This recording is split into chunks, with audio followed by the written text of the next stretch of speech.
all laws ultimately must be for the good of men. We do not observe the laws for the sake of the laws. That is a very important principle. Laws are made for men, for his good. Every law must enable a man to do good, not evil. Every law must be for the sake of the person to be life-giving, not to destroy life. So any law that delimits the capacity of the man to give life, that law, therefore, would be redundant and should be modified. The basic principle is, what is the purpose? Why do we observe these laws? We must always go to the spirit of the law, not just the application of the law blindly. And so it's important for us, therefore, when we reflect on the Sabbath law and all other laws. So what is the purpose? The Sabbath law, Jesus gives us the first principle, is made for men, not men for the Sabbath. And this is something shocking, because we always think the Sabbath is for God and not for men. We keep the day holy to honor God.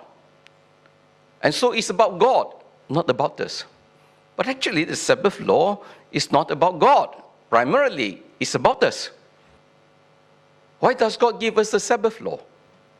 So that man will realize his total dependence on him. That whatever he has done, is on account of his divine providence, and not to rely entirely on himself. Otherwise, man becomes very ambitious because he is very insecure. He is afraid of the future. He wants to grab. He wants to have more. He works day and night to enrich himself. And because he's so insecure, he even steals from others, oppress others, kill people so that they can save themselves.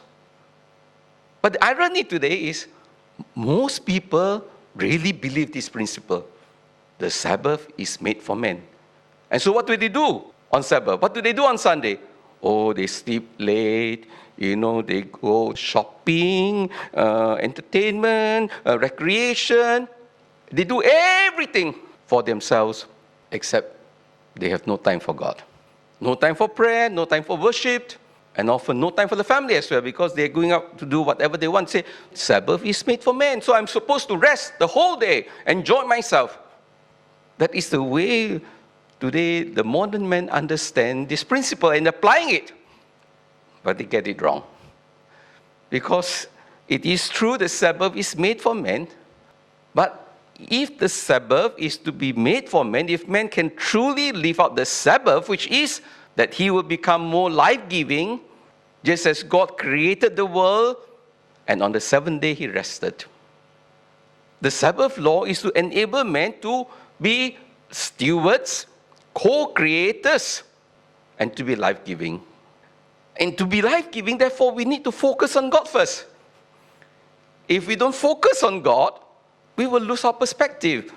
We become the center of creation. But if God is the focus, then we know that it is reliance on God, trust in God, and that God, who has set us the example of being life-giving in his creation, we too will follow the same thing. So whatever we do on Sabbath, we must ask ourselves, is it truly life-giving?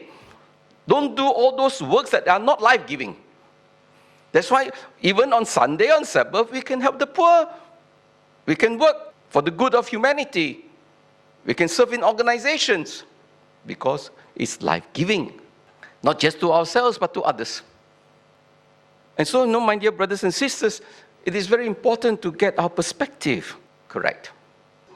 Let us pray that we apply all the laws that we have established.